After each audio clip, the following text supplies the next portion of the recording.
Umuvugo: ngiyi intimba intimba kurusha izindi, ukwigamba kwa bene muntu, bigambana ubu bugingo ubutatanga no muri banki ngo bagutize nka miliyoni. Jye nawe wigera mfura yanjye, dore ko nta mwiza wabuze inenge, na nyirahuku igira amabinga, uzitonde kugaya abandi, uzirinde kuba ikigwari.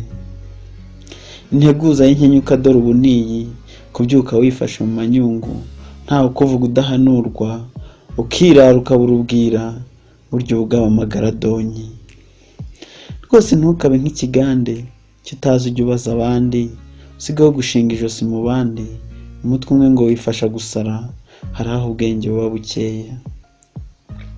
No mu bantu habamo ibyondi, njye habamo n'abansetsa by'ikirenga, nka bamwe bifotora ubutitsa, akaba yibona ko ari we, ukumva ateye atini imbi.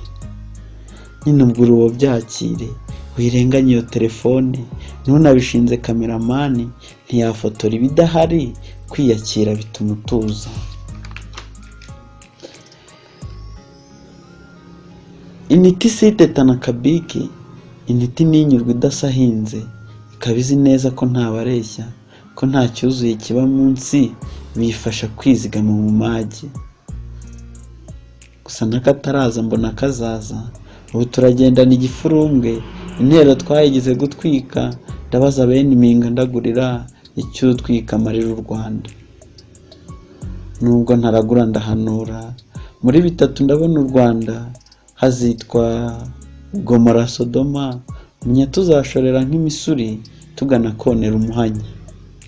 Ubu si ubugingo ndoga ya ntwari, umugabo wenda undi mugabo, umugore ahekera umugore, umuganura ntube mu masaka, tuganura ibizwi nka sosiso. Mana y'u Rwanda uradutabare, iby'uburuzi n'intashya n'ababa, ngo bushenge harera Imana, umwarimu utazi inyuguti zose, azasinga aho yigisha. None murenganye mfashe hehe, ko ikayi yabaye Facebook, ko nta kabike nta kawino, ko ishuri uba ari WhatsApp, ko tide nzima ari mu gitanda. Mana tabara ubusa ubugingo.